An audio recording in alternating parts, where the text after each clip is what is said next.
Our channel LK classes.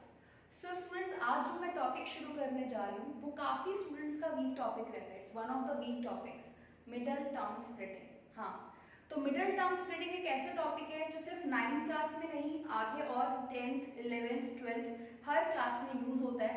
और अगर आपका ये टॉपिक स्ट्रांग हो गया तो इसमें काफ़ी ईजी हो जाता है आपको इस पे बेस्ड क्वेश्चंस करने के लिए। ठीक है, तो आइए आज मिलकर ये टॉपिक करेंगे और कोशिश करेंगे कि आपको ये टॉपिक अच्छे से आ जाए। ठीक है, बट वन मोर थिंग, अगर अब तक आपने हमारा चैनल सब्सक्राइब नहीं किया है so please do subscribe and share with your friends also. So let's start. हाँ, तो स्टार्ट करते हैं अपना topic middle term splitting.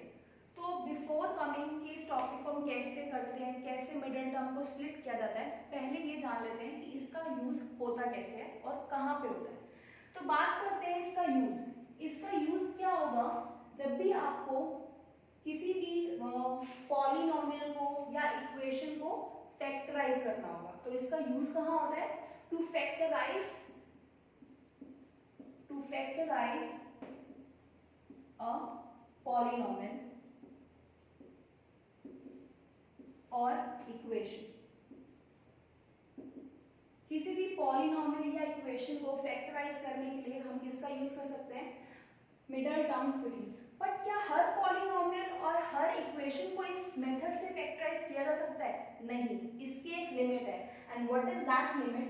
The condition is that कि ये जो पॉलिनोमियल और इक्वेशन है ये कैसी होनी चाहिए, it should be quadratic. Quadratic word आप लोगों ने पहले भी पढ़ा होगा। क्वाड्रेटिक मतलब क्या होता है, ऐसा पॉलिनोमियल या इक्वेशन क्वाड्रेटिक कब बनता है, जब उसकी डिग्री 2 होती है। डिग्री मतलब क्या होता है, highest power of the variable, highest power of variable. This variable can be any alphabets like x, y, z, anything.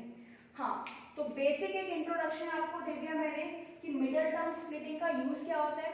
Middle term splitting का यूज होता है एक क्वाड्रेटिक पॉलिनोमियल या क्वाड्रेटिक इक्वेशन को फैक्टराइज करना, मतलब उसके फैक्टर्स के प्रोडक्ट की फॉर्म में लिखना। फैक्टराइज का मतलब क्या होता है, फैक्टर्स के प्रोडक्ट की फॉर्म में लिखना।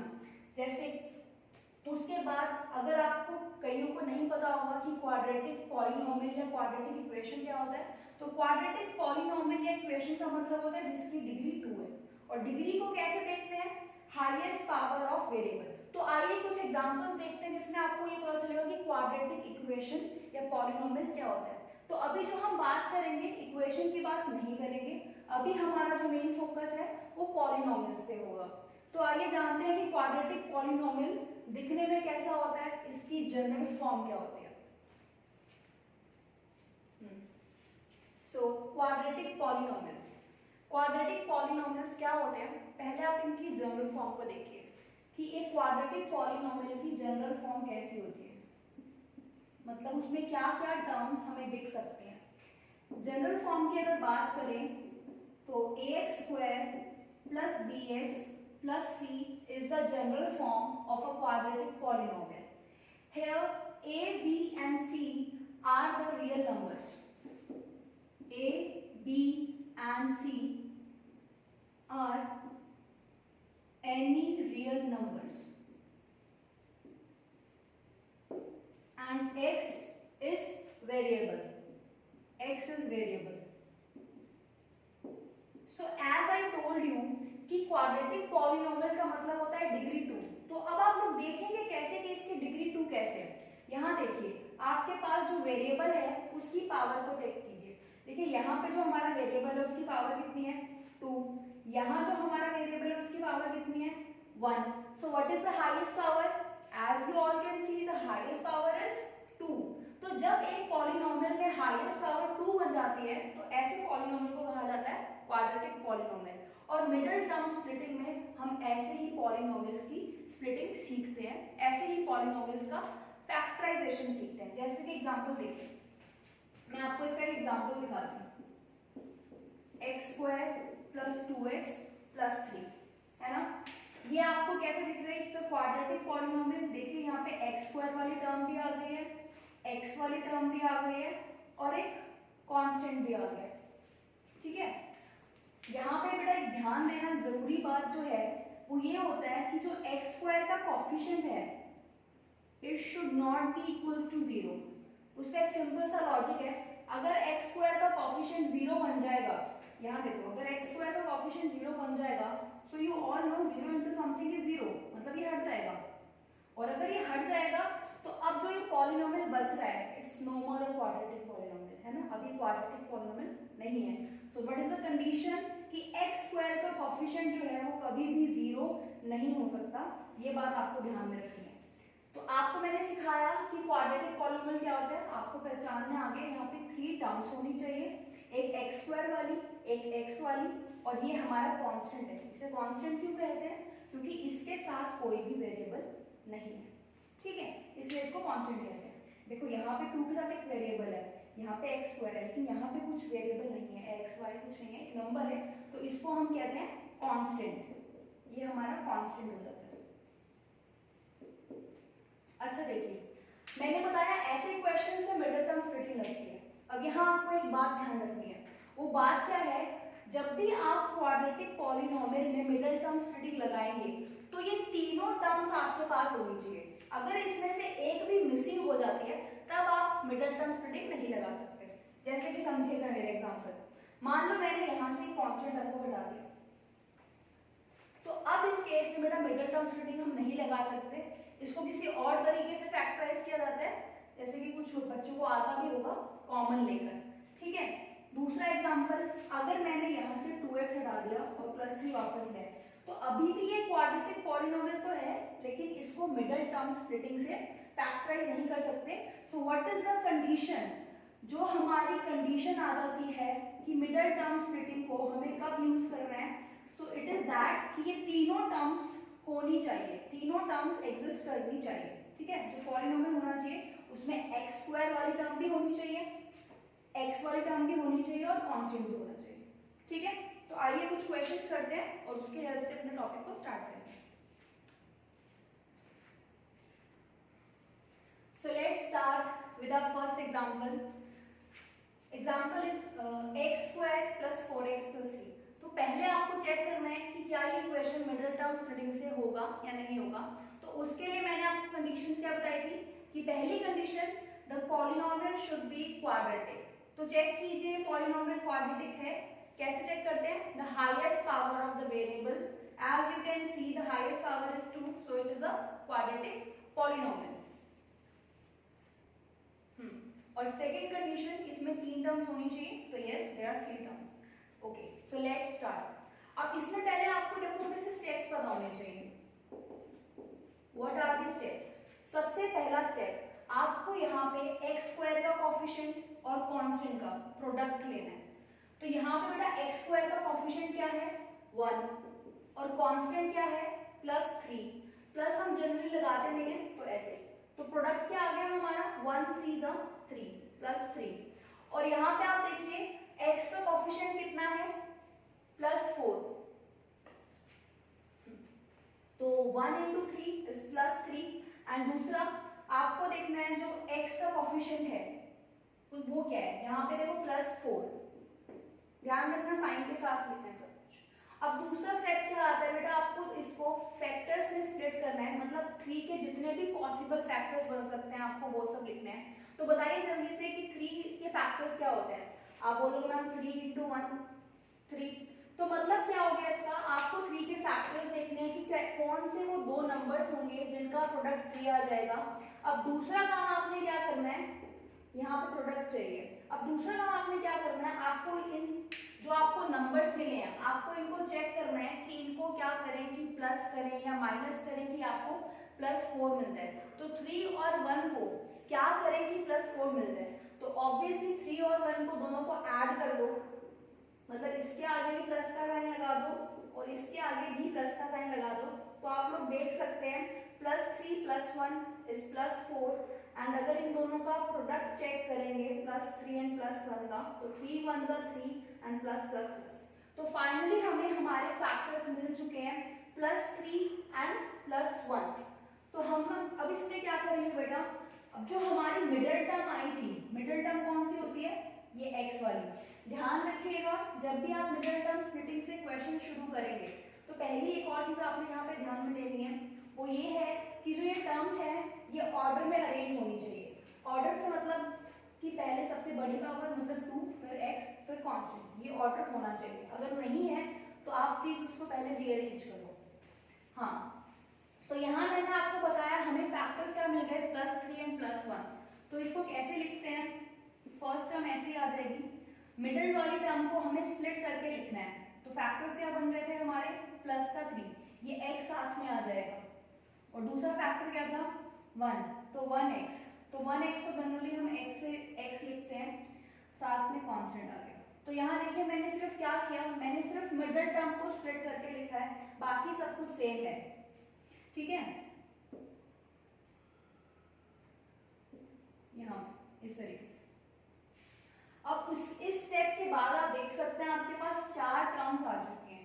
इस 4 टर्म्स में आपने क्या करना है, 2-2 के ग्रुप बनाने हैं, जैसे ये फर्स्ट 2 का बन गया और इन 2 का बन गया, ठीक है। उसके बाद बेटा देखो यहाँ पे फर्स्ट 2 टर्म्स में से क्या कॉमन आ रहा है। आप बोलोगे मैम यहाँ से x कॉमन आ रहा है, तो फर्स्ट टर्म में से अगर x कॉमन ले लिया तो फर्स्ट टर्म इज x², उसमें से x कॉमन ले लिया क्या बचेगा x, प्लस 3x में से x कॉमन आ गया 3।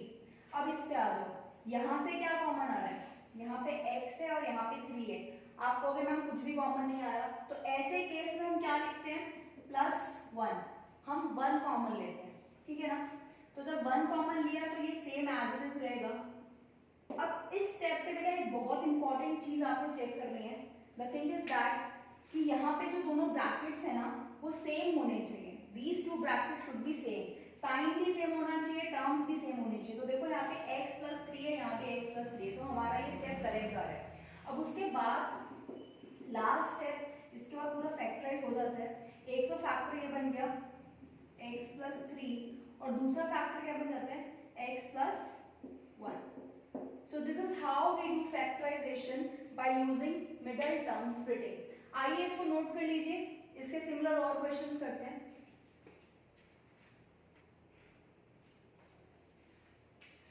So next question पे चलते हैं। नेक्स्ट क्वेश्चन है x² - 11x + 30। तो फिर से वो स्टेप्स मैंने क्या बताया था आपको, आपको क्या करना है, पहले x² का coefficient which is 1 into constant term is 30, दोनों का प्रोडक्ट लेना है, तो 1 × 30 30। अब आपको इसके सारे पॉसिबल फैक्टर्स सोचने हैं, तो जल्दी से बताइए कौन कौन से नंबर्स को मल्टीप्लाई करके 30 आता है। तो आप कहेंगे ma'am 3 × 10, 5 × 6, these are the factors, okay. Plus एक और चीज आपको ये भी देखना है कि x का कोएफिशिएंट क्या है, so you can see that x का कोएफिशिएंट इज -11, इसको यहाँ पे लिख देते हैं -11। तो अब आपको क्या करना है, आपको दोनों नंबर्स को चेक करना है, कैसे चेक करना है वो देखिए। यहाँ हमें 2 पॉसिबल केसेस मिल चुके हैं, 3 10 एक पेयर है, 5 6 दूसरा पेयर है। ये क्वेश्चन जो है पहले वाले से थोड़ा अलग है, तो इसको थोड़ा डिटेल में समझेंगे। यहाँ देखिए 2 फैक्टर्स मिल चुके हैं। अब आपको क्या करना है, एक एक करके इन फैक्टर्स को चेक करना है कि जो इन फैक्टर्स में आपको नंबर्स दिख रहे हैं उनको प्लस या माइनस करके ये मिल सकता है -11, ठीक है। सो आप चेक कीजिए जरा कि 3 और 10 को चाहे आप प्लस करो या माइनस करो तो क्या आपको -11 मिलेगा, ऐसा हो सकता है, नहीं हो सकता।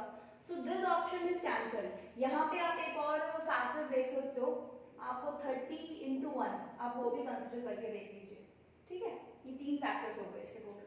अब बात करते हैं अपने दूसरे फैक्टर की बेटा, 5 और 6। 5 और 6 को प्लस या माइनस करके कभी 11 आ सकता है, मतलब सिर्फ नंबर पे फोकस करें अगर, तो यस 5 और 6 को अगर ऐड करते हैं तो 11 आता है। इसका मतलब ये एक ऐसा ऑप्शन है जिसमें हमारे आंसर आ सकता है। आते हैं अपने दूसरे पेयर पे, 30 और 1। क्या 30 और 1 को कभी भी प्लस या माइनस करके 11 आ सकता है, नहीं आ सकता, नॉट पॉसिबल, तो इसको भी कैंसिल कर दिया। तो एक ही पॉसिबल केस बना है हमारा जिसको प्लस या माइनस करके, ऑब्वियसली प्लस करके 11 आ सकता है। सो नेक्स्ट थिंग जो हमने करनी है बेटा, अब हमने पेयर चूज कर लिया है, पेयर क्या है हमारा 5 और 6। अब आपको इसके आगे साइन लगानी है कि इनके आगे क्या साइन हो कि इन दोनों को मल्टीप्लाई करके 30 मतलब प्लस 30 आ जाए और प्लस या माइनस करके माइनस 11 आ जाए। ऑब्वियसली है कि दोनों को ऐड करना है तभी 11 आएगा, 5 प्लस 6 11 होता है। लेकिन 11 के आगे क्या साइन है, 11 के आगे माइनस है, तो आपको याद होगा कि अगर दोनों नंबर्स के आगे भी माइनस होता है तो वो क्या होते हैं, ऐड होते हैं, माइनस माइनस प्लस, तो 5 प्लस 6 11 और नंबर के आगे माइनस आ जाएगा। और अगर आप इन दोनों का प्रोडक्ट निकालेंगे मतलब इनको मल्टीप्लाई करेंगे तो 5 6 30 and minus minus plus 30। So it means हमें हमारे दो फैक्टर्स मिल गए, एक है -5 और दूसरा है -6। तो बढ़ते हैं अपने क्वेश्चन की तरफ। तो पहली टर्म एज इट इज आएगी, मिडिल टर्म को आपको स्प्लिट करके लिखना है, मतलब जो आपने फैक्टर्स निकाले हैं उसकी फॉर्म में लिखना है। इट्स -5x, मतलब ये x साथ में लगाना है आप लोगों ने, और दूसरा है -6, तो ये हो जाएगा -6x plus 30 as it is. सिर्फ मिडिल टर्म को ही स्प्लिट किया है हमने यहाँ पे, ठीक है, बाकी सब सेम ही है।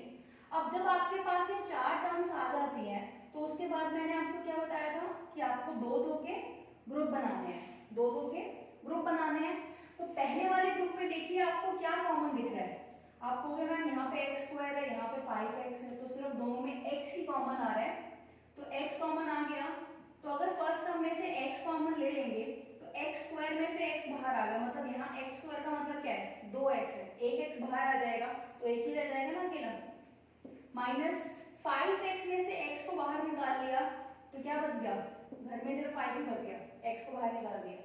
अब आते हैं इसके ऊपर, यहाँ पे एक छोटी सी गेम है, उस गेम को जरा ध्यान से समझना। जैसे कि क्या गेम है, आप देखो यहाँ पे जो मैंने आपको समझाया था लास्ट क्वेश्चन में कि जो दोनों ब्रैकेट बनते हैं वो बिल्कुल सेम होने चाहिए, ठीक है, दोनों का साइन भी सेम होना चाहिए, नंबर भी सेम होने चाहिए। लेकिन दिक्कत क्या आ गई, जरा यहाँ देखो, जो पहली टर्म है उसके आगे तो प्लस लगा है, दूसरी टर्म के आगे माइनस है, लेकिन यहाँ पे देखो जरा, यहाँ पे जो पहली टर्म है उसके आगे माइनस है और दूसरी टर्म के आगे प्लस है, ये डिफरेंट है ना दोनों। यहाँ पहली टर्म के आगे प्लस था, यहाँ पहली टर्म के आगे माइनस है, इसका मतलब दोनों ब्रैकेट्स को सेम बनाने के लिए मुझे इसके साइन चेंज करने पड़ेंगे, है ना, वरना ये दोनों कैसे सेम बनेंगे। तो बात यहाँ आ गई, मुझे साइन चेंज करना है, तो इसकी छोटी सी ट्रिक होती है कि साइन चेंज करने के लिए हम क्या करते हैं, जब भी यहाँ से कुछ कॉमन लेते हैं तो हम माइनस का कॉमन ले लेते हैं। इससे क्या होता है, ब्रैकेट के अंदर जो भी टर्म आएगी ना, जब इनमें से हम माइनस का कॉमन लेंगे तो इनके साइन उल्टे हो जाएंगे। नेगेटिव हटा दिया ना, दो लोगों के नेगेटिव हटा दिए तो भी फिर कुछ तो चेंज आएगा, तो उनका रवैया उल्टा हो जाएगा। तो वही चीज यहाँ करनी है, यहाँ से जब माइनस कॉमन निकालेंगे तो इनके साइन चेंज हो जाएंगे। तो देखो कैसे करते हैं। अब पहले बताओ इन दोनों में से कॉमन क्या आ रहा है। पहला मैंने बोला माइनस का लेना है, रीजन क्या बताया, क्या पहचान बताई मैंने कि आपको टर्म को देखना है। बेटा यहाँ पे देखो पॉजिटिव है, x का कोएफिशिएंट प्लस का है, लेकिन यहाँ पे जो पहली टर्म है उसके आगे माइनस है, तो इट मींस हमें साइन चेंज करने की जरूरत है। अब देखो 6x और 30 में से क्या कॉमन आ रहा है, x तो है नहीं, यहाँ पे है लेकिन यहाँ नहीं है, तो x कॉमन नहीं आएगा, तो बच गया 6 और 30। तो 6 और 30 का कॉमन फैक्टर क्या होता है, 6, तो -6 आपने कॉमन ले लिया तो क्या बचेगा, 6x में से -6x में से -6 कॉमन ले लिया, सिर्फ x बच गया। और यहाँ पे देखो जैसे कि मैंने बताया था साइन चेंज हो जाते हैं, तो ये माइनस का था ये प्लस का हो गया, और ये प्लस का है तो ये क्या हो जाएगा, माइनस का हो जाएगा।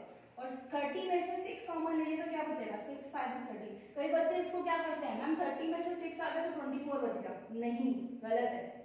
क्या होता है ये, आप इसमें से फैक्टर कॉमन ले रहे हो बेटा, तो 30 में से 6 कॉमन आ गया तो 6 5 और 30 तो 5 बचेगा। अब आप देखो ये दोनों ब्रैकेट्स हमारे बिल्कुल सेम बन चुके हैं, मतलब हमारा क्वेश्चन बिल्कुल सही जा रहा है। तो लास्ट स्टेप जो मैंने आपको बताया वो क्या है कि एक फैक्टर तो बन जाएगा x - 5 और दूसरा बन जाएगा x - 6। So this is the method factorization of this polynomial. Note कर लीजिए इसको। सो एक और क्वेश्चन ट्राई कर लेते हैं। यहाँ देखो सबसे पहला स्टेप क्या था, y² का कोएफिशिएंट एंड कांस्टेंट टर्म का प्रोडक्ट लेना है। सो 2 इंटू y² का कोएफिशिएंट क्या है 2 एंड कांस्टेंट टर्म क्या है 13, तो दोनों का प्रोडक्ट कितना आ गया आपका 26। अब नेक्स्ट थिंग क्या थी, हमें 26 के फैक्टर सोचने हैं। तो what are the factors of 26, 1 into 26 and 2 into 13, ठीक है ना, दोनों को मल्टीप्लाई करेंगे तो 26 मिलेगा। और दूसरी चीज आपने यहाँ पे क्या नोट करनी है, कोएफिशिएंट ऑफ y। देखो वही क्वेश्चन है, पहले वाले क्वेश्चन में x था, यहाँ y आ गया, तो इसमें कोई बड़ा डिफरेंस नहीं है। y का कोएफिशिएंट कितना है बेटा, -27, तो ये आपको ध्यान में रखना है। अब हमारे पास ये दो ग्रुप आ चुके हैं, अब दोनों ग्रुप को हम एक एक करके चेक करेंगे, इनका टेस्ट करेंगे कि इसमें से कौन सा ऐसा ग्रुप है जिसको प्लस या माइनस करके हमें 27 हमारा ये वाला नंबर मिल जाए, ठीक है। तो आते हैं अपने पहले नंबर पे 1 एंड 26। तो आप बताओ 1 एंड 26 को प्लस या माइनस करके 27 मिल सकता है? हाँ जी बिल्कुल मिल सकता है, दोनों को ऐड कर दो। इसका मतलब ये पेयर तो पॉसिबल हो सकता है। आते हैं दूसरे पेयर पे 2 एंड 13, क्या इन दोनों को कभी प्लस या माइनस करके 27 आ सकता है? नहीं आ सकता, तो ये हट गया हमारे ग्रुप में से। तो नंबर हमें जो हमारा पेयर मिला है वो क्या मिला है, 1 एंड 26। अगला काम क्या होता है, दोनों के आगे साइन लगाना है आपको, ताकि ये जो साइन यहाँ पे है और यहाँ पे है वो आ जाए। 26 के आगे बेटा प्लस है, कुछ नहीं मतलब प्लस, हाँ जी। तो 1 एंड 26 को इतना तो हमें समझ आ चुका है कि ऐड करना है, क्योंकि 27 चाहिए। और पिछले क्वेश्चन में भी मैंने आपको तरीका बताया था, अगर दो नंबर्स को ऐड करना है तो उन दोनों के आगे सेम साइन होने चाहिए, या तो दोनों प्लस के होंगे या दोनों माइनस के होंगे, तभी ऐड हो सकता है, ठीक है। तो देखो अगर मैं दोनों आगे प्लस लगा दूंगी तो आपको क्या मैम 1 + 26 27, लेकिन आपको तो -27 चाहिए ना, इसका मतलब प्लस नहीं लगाएंगे हम क्या लगाएंगे, माइनस लगाएंगे। हम क्या लगाएंगे, माइनस। तो माइनस माइनस प्लस -27, और दोनों को मल्टीप्लाई करके चेक कर लो, 1 × 26 26 and minus minus plus. So these are the numbers, these are the factors that we get. तो आगे क्वेश्चन करेंगे। तो 2y² मिडिल टर्म को स्प्लिट करके लिखो -1y। मैंने पहले भी बताया था 1y लिखने की जरूरत नहीं है, 1 को लिखने की जरूरत नहीं है।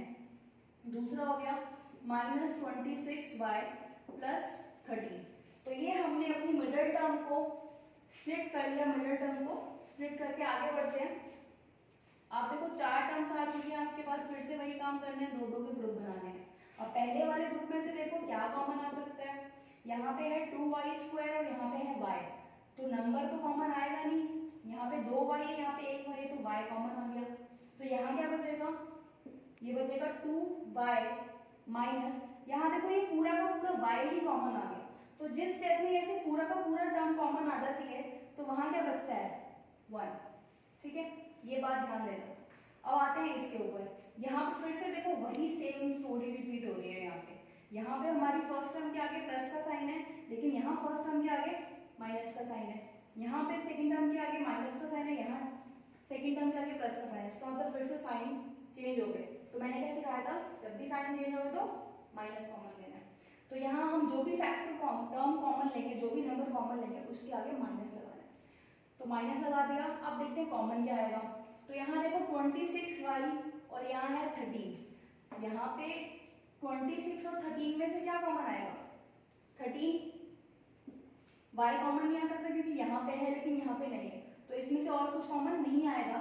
अब 13 को कॉमन लेने के बाद आप क्या लिखोगे, क्योंकि आपने देखो माइनस का कॉमन लिया तो इनके साइन क्या होंगे, चेंज होंगे। 26y में से 13 कॉमन ले लिया तो 13 2 = 26 एंड y का y आ गया। और देखो मैंने साइन चेंज कर दिया, यहाँ पे माइनस का था, यहाँ प्लस का हो गया।